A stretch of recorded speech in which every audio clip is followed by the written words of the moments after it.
우리 오늘 좀 전도서를 좀 이제 좀 집중적으로 좀 보려고 하는데요. 전도서 말씀의 제목 한번 읽어볼까요? 함께 읽겠습니다. 전도서 말씀의 제목, 내 인생에서 무엇이 남을까? 여러분 인생에서 무엇이 남겨지기를 원하십니까? 이 전도서는 솔로몬이 쓴 책이죠. 전도서, 그 다음에 젊었을 때 썼던 아가서, 그죠? 그리고 우리가 이제 평생에 세 권을 썼는데요. 먼저 젊었을 때 손에 땀이 있고 기운이 있을 때 쓴 책이 아가서입니다. 아가서는 남녀간의 사랑을 사실적으로 구체적으로 묘사한 책이 아가서라고 할 수 있는데요. 식었던 사랑이 잊었던 사랑이 다시 돌아오는 등 아주 뜨거운 내용 등이 그 안에 아주 적나라하게 담겨져 있죠. 그런데요, 우리가 아가서를 그냥 그 문자 그대로 보시면 안 되고 이 안에 영적 의미를 해석하셔야 되는데, 그냥 단순히 남녀 간의 농도 짙은 사랑을 담은 책이 아닙니다. 솔로몬이 젊었을 때 술람미 여인과 나누었던 이 뜨거운 애정을 묘사는 했지만, 이는 남녀 간의 그냥 단순한 에로틱 사랑에 대한 부분을 이야기한 게 아니에요. 궁극적으로 신부인 교회가 신랑이신 예수 그리스도와 어떤 관계를 맺어야 되느냐가 바로 이 아가서에 있는 거죠. 그래서 우리는 아가서를 그런 의미로, 그런 관점에서 묵상을 하면 아주 놀라운 이 묘사의 이 아름다움에 우리가 관계가 더욱더 깊어질 수 있는 거죠. 장차 어떻게 만나고 또 어떤 사랑을 이루어 갈 것인가를 예고하는 계시적인 강한 성격을 가진 책이 아가서입니다. 그래서 아가서를 하나님이 66권 안에 지혜서로 하나님께서 허락하신 거죠. 두 번째는 어떤 책일까요? 잠언입니다. 잠언은 우리가 얘기하는 솔로몬이 이제 성숙한 장년에 쓴 책이 잠언입니다. 그래서 가장 높은 자리, 그러니까 솔로몬의 왕이 되고 통일 국가를 이루고 예루살렘 성전을 또 짓고 하면서 진짜 세계에서 가장 중심이 되는 그런 핵심에 대한 세상을 호려하는 위치에 서 있을 때 이 잠언서를 썼다는 거죠. 그러니까 왜 저자가 언제 썼는지를 우리가 책을 읽을 때 굉장히 중요한 거예요. 그래서 우리가 한 달에 한 번씩 책을 읽는 부분을 볼 때 우리가 지금 독서 같이 함께 나누잖아요. 그러면서 제가 거기에 그 저자의 의도가 무엇인지를 이렇게 항상 리뷰를 이렇게 올려놔요. 그러면 이제 그걸 보시고 한번 또 도움이 되셔서 읽으시면 또 다른 어떤 또 관점으로 우리가 의미 부여가 될 수 있겠다라는 생각에서 제가 저자의 관찰자 시점에서 그렇게 한번 리뷰를 이렇게 올립니다. 그러니까 지금 잠언서는 그때 경험 속에서 하나님께서 주신 계시의 말씀을 담은 거죠. 그래서 지혜서예요. 그래서 잠언서는 좀 보게 되면 잠언서의 어조는 어떻게 됐습니까? 직설적입니다. 명령형이에요. 단도직입적으로 말하죠. 이렇게 하면 망한다. 이게 잠언서예요. 이렇게 하면 패가 망신한다. 이게 잠언서예요. 그러니까 잠언서를 잘 읽으세요, 안 읽으세요? 읽기가 쉽지 않죠. 그죠? 이렇게 하면 죽는다. 이 잠언서에 그냥 그렇게 직설화법적으로 썼던 거죠. 마지막으로 쓴 책이 바로 오늘 우리가 이제 살펴볼 전도서입니다. 전도서는 화려한 시절이 다 끝나고 이제 그 모든 왕년의 라떼 시절이 다 끝나고 이제 쪼그라들고 그 우리가 얘기하는 가장 힘을 잃어버렸을 때 노년에 쓴 책이라는 거죠. 그러니까 인생의 시간을 지는 해처럼 우리가 정오의 해가 무서운 것 같지만 결론은 그거는 그렇게 무섭지 않아요. 왜? 그 해는 이미 바로 해 임계점에 와 있기 때문에 곧 있으면 조금만 지나면 지는 거예요. 그러니까 이 질 때 뜨는 달이 무섭습니다. 이런 거 굉장히 역사를 우리가 의미하게 보게 되면 무엇을 우리가 의지하고 살아가야 되는지 그런 또 다른 다양한 관점들을 볼 수 있게 되는데요. 그러니까 인간이 시간이 지는 해처럼 끝자락에 머물 즈음에 지나온 세월들을 한번 되돌아보면서 과연 내 인생에 무엇이 가장 중요한 것인가를 썼던 그런 지혜서가 바로 오늘 우리가 함께 읽을 전도서입니다. 그러니까 솔로몬도 그랬죠. 청년 시절을 돌아보고 인생의 절정기를 회상을 해봤어요. 얼마나 많은 후회와 회한들이 많이 있겠습니까? 그죠? 생각해 보십시오. 처천만 몇 명이에요? 1000명인데 한 명도 힘든데, 그죠? 어느 시기보다 절절한 마음으로 쓴 전도서라는 거예요. 그러다 보니 그 처첩이 함께 있었던 그 모든 또 종교적 뭐 여러 가지 의미들이 굉장히 많잖아요. 그러니까 전도서는 솔로몬이 노년에 쓴 책인데요. 하지만 내용을 가만히 들여다보면은 이 전도서를 통해서 지금 우리가 살아가는 현 세대, 다음 세대에게 주는 굉장히 큰 은혜의 책이라고 할 수 있어요. 우리가 어른들 내가 살아보니 이렇더라라고 얘기하면 아이들 말 안 듣죠. 꼭 살아봐서 꼭 그걸 경험해야 되는 거예요. 그죠? 살아본 사람이 얘기하면 잘 안 들어요. 그거는 당신 때고 내 때는 안 그렇습니다라고 얘기하지만 인생은 똑같은 거예요. 우리 유행이 어떻게 변하는 줄 아십니까? 나팔바지가 10년 전에 나팔바지, 10년 후에도 조금만 변형이 돼도 나팔바지로 통바지로 또 유행하는 거예요. 이 해아래 새 것이 하나도 없다는 거죠. 그러니까 이 전도서의 저술 목적과 대상은 누구일까요? 바로 다음 세대들에게 있는 거죠. 그러니까 전도서는 청년 시절에 그렇게 살아야 후회가 없는지를 말해주는 중요한 책이라는 거예요. 그래서 청년들이 앞으로 살아갈 그런 앞날에 시행착오, 시대착오를 겪으면 안 되고 실수하지 않도록 길잡이를 주는 책이 어떤 책이다? 바로 전도서다라고 할 수 있습니다. 그래서 시작을 이렇게 시작하는 거죠. 헛되고 헛되고 헛되고 헛되니 모든 것이 헛되도다라고 하는 거예요. 그러니까 전도서에서는 크게 세 가지 주제를 가지고 이야기하고 있는데 첫 번째 뭐예요? 인생이 헛되다는 거죠. 인생이 헛되다. 두 번째는 뭘까요? 인생이 불확실하다. 오늘 우리가 같이 함께 나눴던 것처럼 주님이 언제 올지 모르기 때문에 오늘을 주님 맞이할 수 있는 마음으로 우리가 긴장하며 살아가야 된다. 인생이 불확실하다는 거죠. 내가 지금 갖고 있는 수중에 있는 것이 영원하지 않다는 거예요. 한 방에 넘어갑니다. 저는 짧은 인생을 살았지만 그 한 방에 넘어가는 것을 통해서 가족들 고생시켰던 장본인이기 때문에 잘 알아요.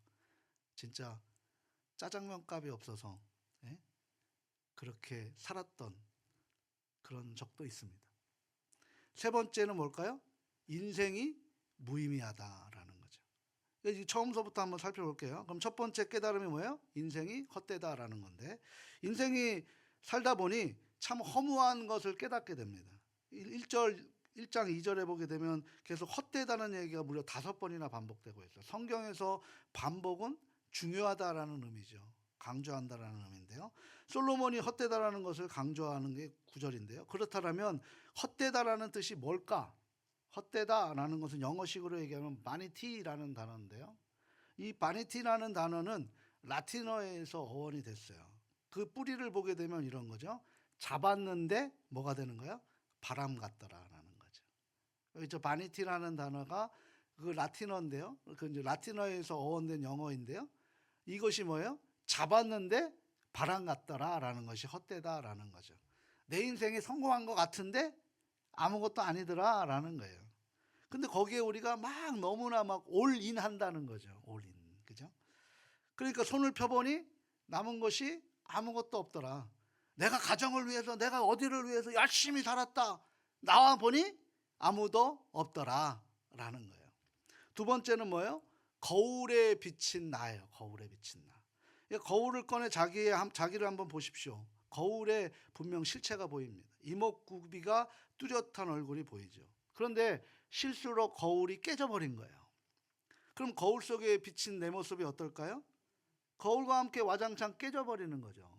그러니까 거울을 통해서 내가 예쁜 줄 알았는데 그 거울이 깨져버리니까 어떻게 됩니까? 그것 또한 인생은 허상이더라라는 것을 솔로몬이 다음 세대에게 이야기를 해주고 있더라는 거죠. 전도자는 전도자의 실체인 줄만 알았던 인생이 결국 허상으로 끝나는 깊은 깨달음을 지금 다음 세대들에게, 현 세대들에게, 지금 살고 있는 우리 세대들에게 솔로몬이 하나님의 마음을 전하고 있는 것이 바로 전도서입니다. 여기서 우리가 놓치지 말아야 할 것은 뭐냐면 누가 말하고 있는가예요. 누가 말하고 있는가. 예를 들어서 한번 보십시오.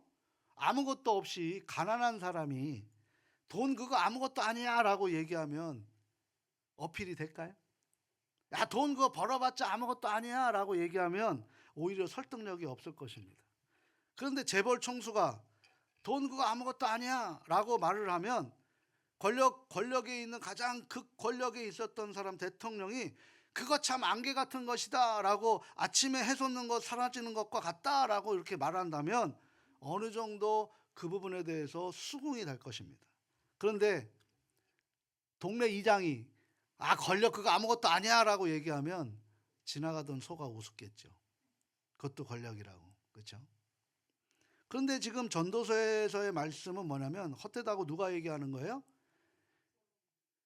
이 세계에서 솔로몬만큼 그 왕자를 누리고 그 모든 호화찬란한 인생을 살아본 사람이 없을 만큼 다 살아본 사람이 마지막에 결론적으로 하는 것이 그 모든 것들이 헛되도다라고 이야기를 한다니까 이것이 하나님이 우리에게 성경으로 허락하신 것인 줄 믿습니다. 그 솔로몬은 최고의 당대의 지혜자죠. 그죠? 솔로몬은 지혜의 대명사. 그래서 지금 뭐 솔로몬 뭐 법전에 가면 솔로몬 그 기울기 있잖아요. 예, 그게 다 그런 정도까지 있는 거죠. 가지고 싶었던 거 모든 걸 다 가졌던 사람입니다. 그런 사람이 지금 말았다니까 뭐가 되는 거예요? 아, 그래.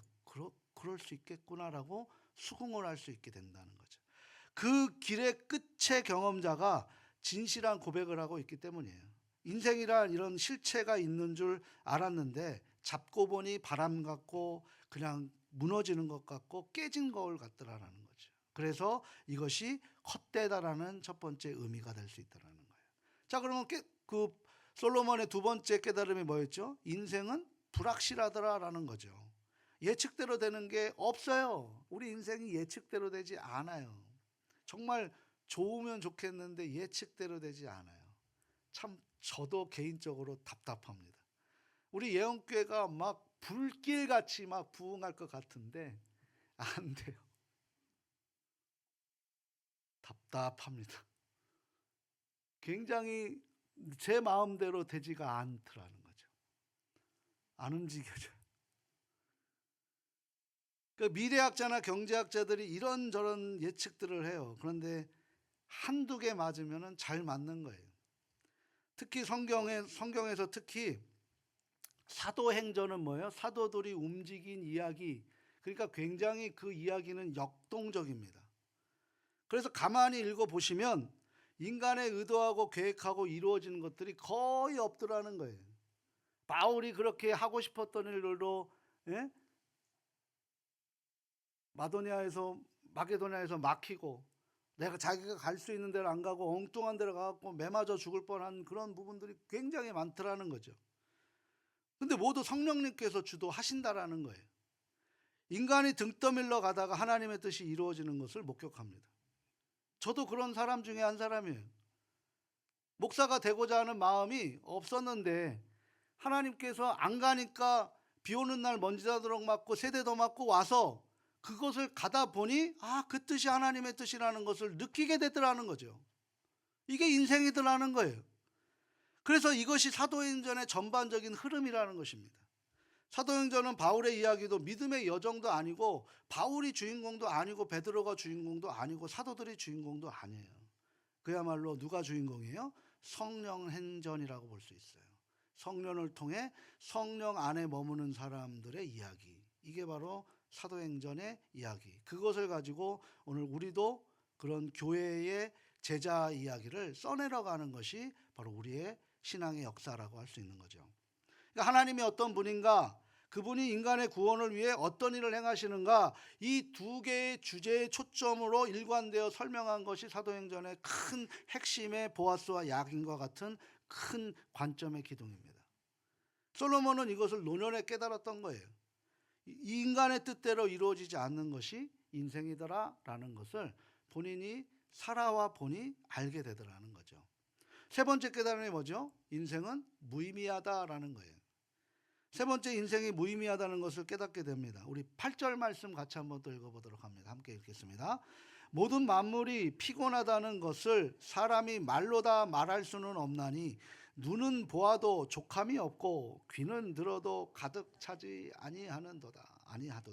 아멘. 여기서 주목할 단어가 피곤하다라는 거예요. 피곤하시죠? 오늘도 피곤하신데 견디시니까 감사합니다. 아마 상관없는 사람과 같이 시간을 보내면 이 시간 굉장히 피곤할걸요. 저 시커먼 저 등치 있는 저 뚱땡이 목사 싫어라고 하면 이게 이 시간 억지로 잡혀 있으면 굉장히 피곤하실걸요. 그런 의미라는 거죠. 그렇게 보시지 않죠? 네, 감사합니다. 그런데 열렬히 사모하고 좋아하는 사람들에게는 어떤 일이 벌어져요? 피곤함이 사라지죠. 이삭이 누구를 봤어요? 야곱이 누구를 봤어요? 라헬을 볼 때 7년을 어떻게 지나갔습니까? 아주 행복하게 지나갔죠. 우리 가족들의 관점이 그랬으면 좋겠어요. 제가 우리 가족들을 볼 때도 그런 모습으로 보고, 우리 가족들도 저를 볼 때도 그런 모습으로 보고. 이 시간 한번 옆에 있는 분 한번 딱 살펴보십시오. 꼭 그 부부들은 먼저 안 봐요. 나중에 봅니다. 그야말로 7년이 하루같이 지나가면 좋죠. 야곱이 사랑하는 아내를 얻었을 때 비밀이에요. 그건 뭐예요? 사랑이 개입하면 그런 일이 이뤄지는 것이 성경적 증언이라는 거예요. 사랑의 주체는 누구일까요? 하나님이시죠. 그래서 하나님 사랑과 이웃 전도. 뭐예요? 하나님 사랑을 전하는 게 전도예요. 저는 우리 일대 목사님께서 하나님 사랑과 이웃 전도의 의미가 그런 거라는 거죠. 뭘 전할까? 하나님 사랑을 전하는 거예요. 자, 지금 하나님의 사랑을 20년 동안 우리가 받았으면 이제 전해야 되잖아요. 자꾸 받으시려고 하니까 이 원리가 깨지는 거죠. 그럼 뭐가 나와요? 그렇게 되니까 하나님 나라가 세워지는 건데, 세워져야 될 줄 믿습니다. 이 하나님께서 슬로건을 그냥 준 게 아니라 이걸 해석할 수 있으셔야 돼요. 하나님의 사랑을 내가 받았으니 내가 이것을 전할 때 하나님 나라 세워지는구나. 쉐마가는 뭘까요? 그럼 쉐마, 들으라라는 거잖아요. 들으라는 게 아니라 내 삶을 봐라라는 거예요. 내 삶을 닮으라라는 거예요. 내 삶을 통해서 너희들이 인지해라라는 거예요. 그러니까 어떻게 됩니까? 쉐마, 말씀 전수 쉐마로 말씀을 전하는 거예요. 삶으로. 그죠? 삶으로 전하고 쉐마, 너희들은 봐라. 그럴 때 어떤 일이 벌어집니까? 기독교의 명문 가문으로 이어지는 거죠. 대가 이루어진다라는 거예요. 그 모습을 보고 다음 세대들이 이끌어진다라는 거죠. 자, 생각해 보십시오. 지나가는 사람한테 막 그렇게 해서 막 앞에서 인상 쓰고 지나가는 사람이 있으면 그 아이는 어떻게 될까요? 앞에 있는 사람은 인상 쓰고 가는 사람이다라고 생각하게 되는 거죠. 우리의 행동 거지가 굉장히 중요해요. 지나가는 사람들에게 안녕하세요, 인사하는 법이 있어야 될까요? 안 있어야 될까요? 있어야 되는 거예요. 교회 안에서도 목사님 인사했잖아요. 해요. 또 하시고 또 하시고 또 하시고 인사하세요. 저번에 물어보셨잖아요. 또 물어보고 또 물어보는 거예요. 그렇게 우리가 서로 그런 모습을 보여야 된다는 거죠. 그런데 솔로몬은 이 모든 만물이 피곤하다라는 거죠. 여기서 피곤하다라는 것은 무슨 의미냐면 무의미하다라는 거예요. 무의미하다. 그래서 단테의 신곡, 이런 책도, 고전 책도 한번 읽어보시기 바랍니다. 단테의 신곡에 보면 거기 지옥문이 나오는데 그 지옥문 앞에 문귀에, 글귀에, 그 지옥문 앞에 대문 글귀에 뭐라고 써 있냐면, 이 문을 들어오는 자, 이 문은 어떤 문이에요? 지옥문이죠. 이 문을 들어오는 자는 모든 희망을 뭐하라? 버려라 라는 거죠. 그러니까 우리가 삶이 지옥이다라고 하잖아요. 삶이 지옥일 때 우리가 가장 먼저 느끼는 게 뭐예요? 뭐가 사라져 버려요? 희망이 사라져 버리는 거죠. 그때 누구를 발견하셔야 되는 거예요? 우리를 끝까지 놓지 않으시고 그 지옥까지 우리를 끝까지 죽은 자 자리에서 우리를 살려내시는 그 주님을 보시는 거예요. 그럴 때 주님이 그 마음을 알았던 다윗이 사망의 골짜기에서, 뭐예요 사망의 골짜기는? 그곳에서 주님의 지팡이와 막대기가 나를 사망으로 이끌어가지 않고 나를 품으십니다 라는 거죠. 이런 의미로 시편에 다윗이 고백을 한 거예요. 이 어떤 고백인 거구나 알아야 된다라는 거죠. 우리가 성경 공부를 하는 이유가 바로 그런 의미인 거예요. 자, 그러면 첫 번째 지옥이라 하면 우리가 첫 번째 드리는 인식이 있잖아요. 우리 인식. 지옥하면 제일 먼저 생각나는 단어가 뭘까요? 고통 아니겠어요? 고통. 고통이 있기 때문에 지옥이라고 그러죠. 근데 이처럼 지옥은 고통스러운 곳이에요. 근데 우리가 그 지옥을 경험할 수 있는 것이 뭐냐면 일부적으로 육체적인 고통은 고통의 일면이라고 할 수 있어요. 근데 그 고통에서 벗어나는 분들이 어떤 줄 아세요? 죽어가더라도 하나님을 찬양합니다. 저는 그걸 우리 부모님을 통해서 봤어요. 우리 어머니를 통해서도 봤고 또 하늘에 계신 우리 권사님, 우리 장모이신 우리 이균환 권사님을 통해서도 봤어요. 이 고통을 이길 수 있는 것. 그러니까 정말 지옥이 고통스러운 것은 아무 의미가 없다는 거예요. 아무 의미가 없기 때문에 사람을 미치게 만듭니다. 우리가 의미 없이 살아가면 사람이 미쳐버려요. 목표가 없이 살아가면 사람이 무의미해져요.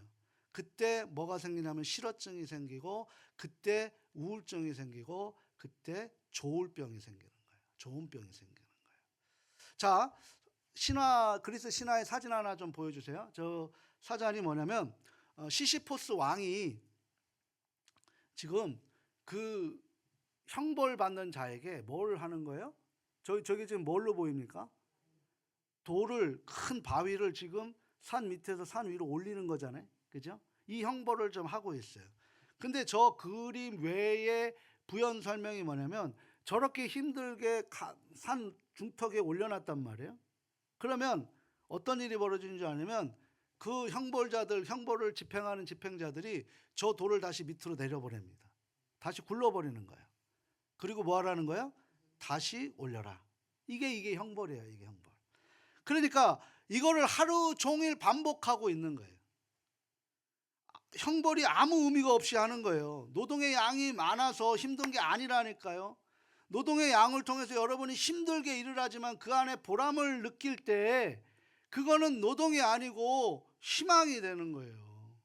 내가 열심히 노력하고 열심히 일을 해서 그냥 내가 앉아서 쉽게 버는 것이 아니라 정말 내가 힘써서 애써서 노동하는 마음으로, 이 노동이라는 건 육체적인 노동만 얘기하는 게 아니라 우리가 하는 모든 노동 안에 의미가 부여돼야 된다는 거예요. 우리가 하는 모든 신앙의 생활 안에 의미가 부여해야 돼야 되는 거예요. 신앙생활도 아무 의미 없이 그냥 왔다 갔다 하면 어떻게 되는 줄 아십니까? 누가 제일 먼저 아는 줄 아세요? 사단이 먼저 알아요. 그리고 주님을 집중하지 못하게 하고 세상의 소리에 반응하게 만듭니다. 그리고 상처받아서 교회를 떠나고 나가서 또 교회를 심지어 핍박하는 자리로 나아가게 되는 거예요.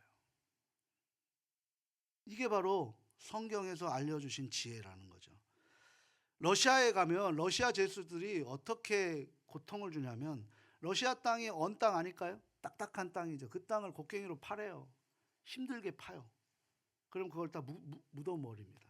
그 간수들이. 그리고 옆에 그 땅 또 파라는 거예요. 목적이 없어요. 그냥 파는 거. 이게 형벌이에요. 이게 형벌.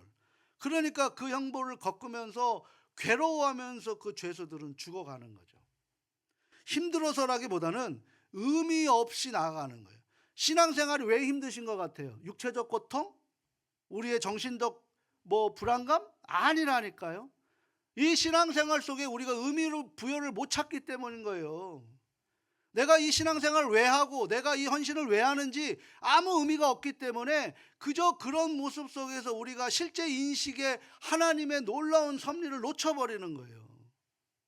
그래 버리니까 우리가 낭망해지고 좌절해질 수밖에 없는 거죠. 그러니까 힘들어서라기보다는 의미를 찾지 못해서 신앙생활이 어려운 경우가 많습니다. 우리 삶도 마찬가지라는 거죠. 이처럼 사람은 의미를 찾지 못해 힘들어하는 거죠. 이걸 뭐라고 그래요? 의미를 못 찾으면 그때서부터 한마디로 미친 거예요. 미쳐버리는 거예요. 사람이. 일터의 육체를 지탱하고 밥벌이 정도로밖에 안 되는 거죠. 누구나 다 견디기 힘듭니다. 여기에서 말하는 피곤하다라는 말은 바로 이 의미 없다라는 말이에요.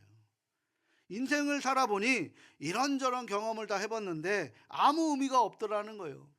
솔로몬은 평생을 걸쳐 이 세 가지를 깨달았다라는 거죠. 그러면서 서론에 불과한 이 전도서에 그 이야기를 헛되니 모든 것이 헛되도다라고 그렇게 시작을 하고 있는 것입니다. 그렇다면 인생에 대해서 솔로몬은 오늘 우리에게 어떤 질문을 던지는 것일까? 이 질문의 도출을 우리가 찾아내야 되겠죠.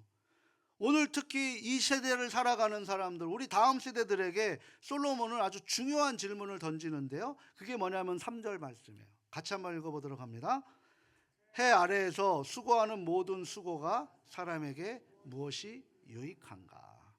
유익하다라는 단어는 성경 전체에서 이곳에만 유일하게 나오는 단어입니다. 무엇이 유익한가라는 질문은 다시 말해서 오늘 말씀의 제목처럼 내 인생에서 무엇이 남는가라는 거예요. 내가 지금 노력하고 있고 내가 지금 하고 있는 이 인생에서 무엇이 남는가라는 거죠.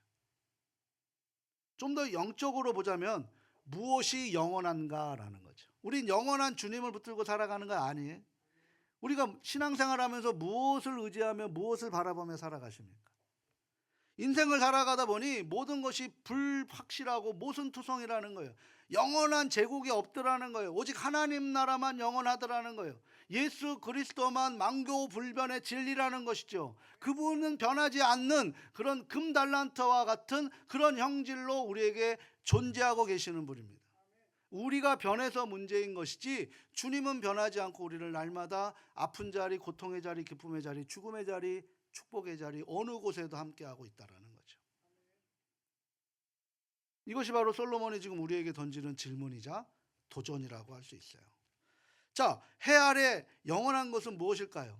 이 해 아래 하나님이 영원한 것을 두셨어요. 그걸 발견해야 되는 것이죠. 감사하게도 성경에서 그 답을 찾아낼 수가 있습니다. 그 답을 우리에게 찾아낼 수 있도록 하나님이 숨은 그림 찾기를 주셨어요. 성경에 앞으로 세 군데를 찾아볼 것인데요. 첫 번째 답은 히브리서에서 찾을 수가 있어요. 히브리서 13장 8절 말씀인데요. 같이 한번 읽어봅니다. 예수 그리스도는 어제나 오늘이나 영원토록 동일하시니라. 아멘. 성경은 우리의 소망이신 예수 그리스도를 그분만이 영원하다라고 증언하고 있습니다. 놀랍게도 전도서는 그리스도를 바라보게 합니다. 전도서야말로 복음서를 향하는 가장 구약의 책이라고 할 수 있어요. 확실하게 보여주는 책이라는 거죠. 그러니까 전도서 구석구석을 보게 되면 오실 메시아를 향한 기다림이 얼마나 짙게, 얼마나 자세하게, 얼마나 세밀하게 묘사되어 있는지를 확인할 수 있습니다. 무엇이 영원합니까? 바로 예수 그리스도이십니다. 이 사실을 인정하고 믿으며 나아가시기를 바랍니다. 두 번째, 그러면 이 해 아래 영원한 것이 또 있는데 두 번째 뭘까요? 마태복음 24장 35절을 한번 찾아볼게요. 같이 한번 읽어보도록 합니다. 천지는 없어지얼령 내 말은 없어지지 아니하리라. 아멘. 여기서 내 말은 누구의 말일까요? 하나님 말씀이겠죠. 그러니까 하나님 말씀 자체는 밑도 끝도 없이 영원하다는 말이 아니에요. 이 말씀에 담긴 진짜 의미는 하나님이 약속하신 내용은 반드시 성취되어 영원할 것이다 라는 거죠. 그럼 우리의 기도를 들으시는 하나님, 근데 그 들으시는 하나님께서 우리의 기도를 거부하실 수도 있고 yes, no, wait, 기다려 라고 하시는 그런 모습 속에서 하나님이 들으셨을 때 하나님이 우리의 적절한 때와 적절한 시에 하나님이 역사하여 주실 것이고, 이것은 안 된다고 할 때 우리를 변화시켜 주실 것이고, 우리를 기다리게 하면서 그 기다림을 통해서 우리를 훈련시켜 주신다는 거죠. 바로 이것을 통해서 하나님의 말씀이 우리를 이끌어 가신다는 거예요. 그래서 시편 119편 105절의 말씀 속에서 주님의 말씀은 내 발의 등이요 내 길의 빛이니이다라고 우리 다윗이 고백했던 것입니다. 하나님의 언약은 영원히 성취될 것입니다. 믿으십니까? 완전히 성취될 것입니까? 믿으십니까? 주님이 이 땅에 재림하십니다. 믿으십니까? 그럼 우리는 그 재림을 기다리기 위해서 오늘 우리가 어떻게 살아가야 될지를 고민하며 살아가는 것이 우리의 신앙의 고민 아닐까요? 이런 의미로 우리가 신앙생활을 좀 폭넓게 했으면 좋겠습니다. 이런 고민을 가지고 저와 상담도 나누시고 같이 기도도 하고 그런 모습이 있었으면 좋겠어요. 언제까지 우리가 어린아이 신앙이 될 것 같아요? 우리도 이제는 전하는 신앙이 돼야 되지 않겠습니까? 전하는 신앙. 이 전하는 신앙을 우리가 하지 못해서 이 위험한 때에, 이 위급한 때, 이 위기의 때에 성령의 역사가 일어나지 않아요. 우리 이번에 필리핀을 갔지만 저 미얀마나 저런 군부 독재에 있는 버마나 이런 곳에 가면 성령의 역사가 엄청나게 일어납니다. 왜? 우리 뭐 멀리도 가지도 마세요. 저 북한 땅에만 가더라도 성령의 역사가 엄청나게 일어나요. 하나님의 말씀을 믿으시기 때문입니다. 이 말씀을 믿으실 때 역사가 일어날 줄 믿습니다. 자, 세 번째 헤아려는 또 뭐가 있을까요? 요한일서 2장 17절 말씀이에요. 같이 한번 읽어보도록 합니다. 이 세상도 그 정욕도 지나가되 오직 하나님의 뜻을 행하는 자는 영원히 거하느니라. 아멘. 그러니까 세상도 지나가요. 정욕도 지나간대요. 그런데 아주 놀랍게도 오직 하나님의 뜻을 행하는 자는 뭐 한다라는 거예요? 영원하다. 이건 제 말이 아니라 하나님의 말씀이잖아요. 여기 아주 질문이 하나 생깁니다. 그럼 하나님의 뜻을 행하는 자가 누구일까? 과연 하나님의 뜻은 무엇일까? 우리가 알아가야 되는 거 아니겠습니까? 이 말씀이 우리에게 선포되었다면, 성경은 하나님의 뜻을 이렇게 정의하고 있어요. 요한복음 6장 40절에 이렇게 정의하고 있어요. 요한복음 4장 40절 같이 한번 읽어봅니다. 내 아버지의 뜻을 아들을 보고 믿는 자마다 영생을 얻는 이것이니 마지막 날에 내가 이를 다시 살리리라 하시니라. 아멘. 그러니까 예수님께서 하신 말씀이에요. 예수님만큼 아버지의 마음을 아시는 분이 없었어요. 성경은 예수님을 본 자가 아버지의 마음을 본 것이라고 말씀하고 있습니다. 당연히 아버지의 마음과 그 계획은 그 본체이신 아들 예수 그리스도께서 잘 알고 계셨다라는 거죠. 그래서 우리는 그 예수님이 될 수는 없지만 예수님을 닮아가는 몸부림이 우리에게 필요하다라는 거죠. 이게 제자훈련입니다. 이게 제자훈련이에요. 이게 제자훈련. 하나님의 뜻을 행하는 자는 영원할 것이라고 약속을 했는데 아버지의 뜻이 무엇일까요? 그러면 예수님께서 정답으로 주셨잖아요. 아버지의 뜻을 아들을 보고 믿는 자마다 뭐 한다라는 거예요? 영생을 얻을 것이라고 얘기를 합니다. 그 아들은 누구입니까? 예수 그리스도이시죠. 아들 곧 예수님을 믿고 모든 사람들이 영생을 얻는 것, 이게 바로 아버지 하나님의 뜻이래요. 우리는 뭐예요? 예수님 잘 믿으면 돼요. 예수님 제대로 믿으면 돼요. 근데 한편 영생을 얻어야 구원을 받는다는데, 그럼 과연 그 영생의 의미는 뭘까? 그냥 죽어서 가는 영원한 생명이라는 그런 추상적인 의미일까요? 아니에요. 그렇게 추상적인 의미로 성경을 우리에게 가르쳐 주지 않아요. 실제적인 의미를 우리가 확인해야 된다는 거죠. 그게 뭐냐? 요한복음 17장 3절 말씀이에요. 같이 한번 읽어보도록 합니다. 영생은 곧 유일하신 참 하나님과 그가 보내신 자 예수 그리스도를 아는 것이니이다. 아멘. 그 영생은 뭐라는 거예요? 예수 그리스도, 유일하신 참 하나님, 성부이신 하나님, 우리의 근원이신 하나님, 우리의 사랑이신 예수 그리스도, 그리고 그 예수 그리스도를 인도하시는 성령님, 이 삼위일체 하나님을 아는 것이 뭐라는 거예요? 영생이래요. 그러니까 무턱대고 믿는 것보다 중요한 것은 제대로 아는 것이 중요하다라는 거죠. 이제 영생은 뭡니까? 영원한 생명은 뭐예요? 하나님, 삼위일체 하나님을 제대로 알고 살아가는 게 영원한 생명으로 가는 거라는 거예요. 우리가 그리스도 안에서, 그리스도가 우리 안에 있으면서도 서로 영원한 교제를 이루는 것이 영생입니다. 저와 지금 가족들이 그 영생의 자리에 있는 거예요. 그 영생을 얻는 것이 뭐라는 거예요? 하나님의 뜻이라고 성경은 분명하게 말씀하고 계시는 거죠. 하나님은 이 모든 것에 우리 가족뿐만 아니라 이 세상 모든 사람들에게 영원한 생명을 얻기를 원하십니다. 그러기 위해서 우리는 삶의 자리에서 주님 안에 머물 수 있는 영생을 누리는 삶으로 살아가셔야 되는 거예요. 이게 하나님의 뜻이고 데스티니, 섭리라는 거죠. 이 일을 위해서 하나님께서 직접 아들을 보내셔서 그 아들로 인해서 우리를 살려주신 거예요. 그 진리를 우리가 잊지 마시기 바랍니다. 그럼 인생의 영원한 것 정리해 봅니다. 첫 번째 뭐예요? 우리 구세주이신 예수 그리스도라는 거죠. 두 번째는 뭐죠? 하나님의 말씀이에요. 그냥 단순한 언어가 아니라 하나님의 언약이에요. 약속이에요. 그것이 완전히 성취될 것을 믿는 믿음이에요. 확신이에요. 그리고 세 번째는 뭐예요? 하나님의 뜻을 행하는 성도, 구별된 무리. 저와 여러분은 세상 속에서 저 예수님을 믿는 사람들이라고 인정을 받기 위해서 우리가 그 삶을 살아내셔야 되는 거죠. 그래서 제가 그것을 한마디로 표현하면은 저는 선교사를 배양하는 목사이고 우리 가족들은 삶의 선교사입니다.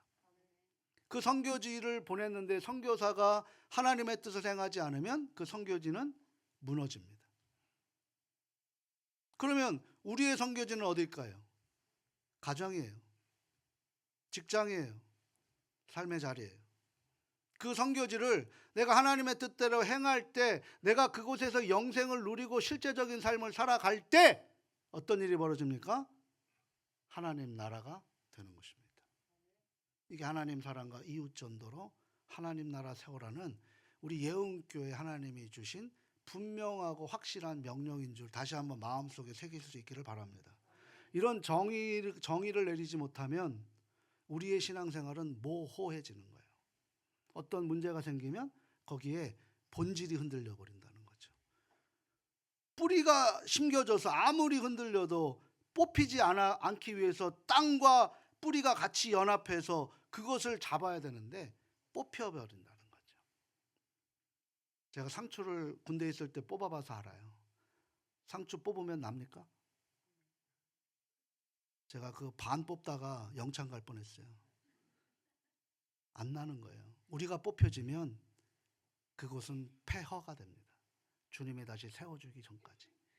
예루살렘이 주님이 무너뜨리셨거든요. 70년 뒤에 다시 세웠지만 뿌리를 내리지 못해서 어떻게 됩니까? 그곳에 그렇게 열정적으로 생겼던 신종 바리새인들이 처음에는 잘 나가서 뿌리를 내리지 못하니까 결국은 예수를 죽이는데 앞장서는 그런 일을 벌어지게 했다는 거죠. 예수를 누가 죽였어요? 세상 사람들이 천만의 말씀. 예수는 하나님의 사람들이 예수를 죽였다는 거예요. 세상 사람들은 예수 관심도 없어요. 일도. 예수를 누가 죽여요? 저와 여러분이 죽이는 겁니다. 세상 사람들이 무슨 예수를 죽여요? 예수의 예자도 모르고 그 사람들은 예수를 알지도 못하는데, 그래서 우리는 예수를 전해야 되는 거예요. 우리는 예수를 죽이는 사람들이 아니라 예수를 전하는 삶을 살아가야 될 줄 믿습니다. 그 답을 그래서 이곳에 있는 거죠. 그래서 1절을 다시 한번 확인해 볼게요. 1절 다시 한번 읽어봅니다. 다윗의 아들 예루살렘 왕 전도자의 말씀이라. 그러니까 솔로몬은 자신을 세 가지로 설명해. 다윗의 아들이다, 둘째 예루살렘 왕이다, 셋째 전도자다라고 해요. 전도자는 히브리어로 코엘렛이라고 해요. 코엘렛이라는 의미는 두 가지가 있어요. 뭐가 있냐면 회중을 불러 모으다, 그리고 회중에게 선포하고 말하다라는 것이 있습니다. 이 번역은 조금 그런데 아쉬워요. 원역을 보면은, 언어를 보게 되면 순서가 정확하게 바뀌어 있습니다. 처음에 전도자가 먼저 등장을 해요. 우리나라 개역 성경에 그러니까 어떻게 보면은 히브리어와 영어 같은 경우는 주어 동사가 앞에 있는데 우리는 어떻게 돼요? 서술어가 뒤에 있고 중요한 거 뒤에 있잖아요. 그래서 조선말은 뭐 한다? 끝까지 들어봐야 한다라고 하잖아요. 우리말이 굉장히 어려운 거예요. 그러니까 이런 부분 속에 있어서 지금 원래는 전도자가 먼저 앞에 있는 거죠. 히브리어 원에서는 이게 먼저입니다.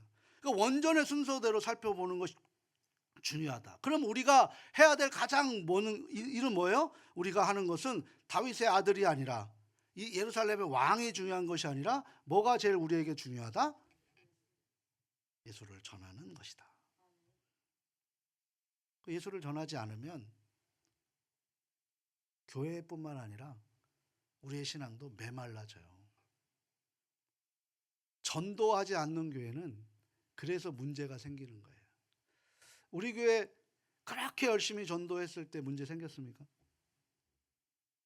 언제 문제가 생겼어요? 어느 정도 정점에 이르게 되니 그때서부터 문제가 생기기 시작하지 않았어요? 그걸 알고 있으면서 우리 교회가 아직도 전도하는 것을 놓친다라면 또 다른 문제가 안 생길까요? 사탄은 이 교회가 사라지기를 가장 원하는 존재인데, 이 교회가 우리 다음 세대들에게 물려줘야 되지 않겠습니까? 건강하게 물려줘야 되지 않겠습니까? 복음 전도는 목사를 그리고 교회가 부흥되기 위해서가 아니라 우리가 그 안에서 서로 권면하고 피차 우리가 함께 열심히 서로 맞잡고 그 일을 행할 때, 사도행전 2장에 말씀 들은 것처럼 52절에 수많은 사람들이 날마다 더하게 하시더라라는 거죠. 주님이 하십니다. 우리는 뭐 하는 거예요? 전하면 되는 거예요. 삶으로, 그리고 서로 기쁨으로. 사랑하고 소중하고 존경하는 가족 여러분, 솔로몬은 이제 정말 제일 자신을 전도자라고 소개를 하고 있어요. 인생을 살고 보니까 다윗의 아들이라는 사실도 중요하고 예루살렘 왕으로 사는 것도 중요합니다. 그런데 전도자로 사는 것이 가장 중요한 의미를 이 전도서 처음에서부터 그것을 밝히고 시작하고 있는 거예요. 솔로몬은 어느 시점에서 전도사로 산 것이 아닙니다. 전생에 통해 자신을 전도자라고 소개합니다. 왕이나 다윗의 아들이기 전에 그는 먼저 전도자로서 자기를 소개한 것을 우리가 잊지 말아야 되는 거예요. 그러니까 나는 하나님 앞에서 전도자입니다 라는 거죠. 나는 하나님 앞에서 삶의 선교사입니다. 나의 선교지는, 나의 땅끝은 가정입니다. 나의 땅끝은 직장입니다.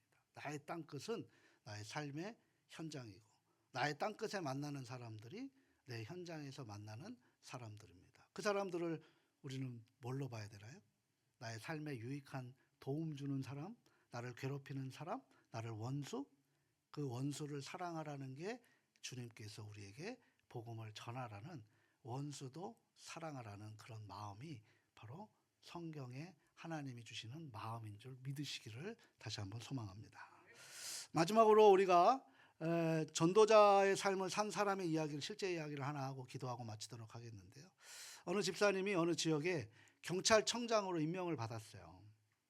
근데 청장 집사님이 임지를 옮기고 그 시점에서 담임 목사에게 신방 요청을 했던 것이죠. 그런데 담임 목사님이 경찰청 신방을 갔는데 집사님을 따라 긴 복도를 따라 안내의 길을 갔습니다. 그런데 청사 안 복도 안 구석에 아담한 예배 처소가 하나 있더라는 거죠. 목사님이 깜짝 놀랐던 거예요. 어떻게 청사 안에 예배 처소가 있습니까? 라고 물어본 것이죠. 근데 부임하자마자 이 집사님이 어디 기도할 곳이 없는가를 찾았대요. 여기저기를 찾아다니다 보니까 마침 그 청소도구로 엉망으로 그냥 있는 조그만 공간을 발견하게 됩니다. 근데 그곳을 치운 이후에 점심시간마다 그곳에 들려서 자기 혼자 영성훈련을 하기 위해서 기도를 했대요. 그러면서 그 자리를 기도의 공간으로 만들었던 거죠. 그런데 점심시간마다 아니 그래도 그 경찰서의 대표인 그 대장이 자꾸 없어지니까 그 비서들과 그 부하들은 어디 갔지라고 궁금하지 않겠습니까? 그래서 그 청장을 살피기 시작했던 거예요. 그런데요, 그 부하들이 살피기 시작하고 제가 기도하는 사실을 알고 그 예수님을 믿는 직원들이 슬금슬금 따라와서 그곳에서 같이 기도하기 시작했던 거예요. 이 모임이 자연스럽게 점심 기도회로 형성이 되고요. 거기서 예배가 되고요. 결국 예배당으로 한 공간을 헐어서 그곳에 그 지금의 예배당이 만들어졌다는 거죠. 예수님을 믿는 직원들이 기도 모임으로 거룩한 변화를 보이기 시작하자 청사 분위기가 얼마나 뜨겁게 온화하고 좋은 것인지 그곳에 그런 사건들이 점점 줄어들게 되고 사건을 대하는 그런 관계자들이 그곳이 굉장히 좋은 이미지로 부각이 되는 것을 보게 됩니다. 그때 이 집사님이 목사님에게 이렇게 말을 했대요. 목사님, 저는 여기 경찰청장 총수로 온 것이 아니라 전도자로 왔습니다 라고 얘기를 하는 거죠. 저는 직원들에게 어떤 것도 강요하지 않았습니다. 다만 기도함으로 이곳에 있는 직원들이 예수님을 만나 구원받고 은혜 입기를 바랄 뿐입니다. 이것이 제 인생의 가장 참된 보람이고 의미로 느껴지면서 이 일을 위해 하나님이 저를 이 자리에 보내신 것 같습니다 라는 그런 간증을 하셨답니다. 우리도 그런 간증의 주인공이 되시기를 소망합니다. 내가 그 자리에 묵묵히 하나님 앞에 기도하니 하나님이 하시더라는 거예요. 그 일을 위해 내가 준비되었다라는 거죠. 이런 전도자의 삶을 사는 저와 우리 가족들 될 수 있기를 소망합니다.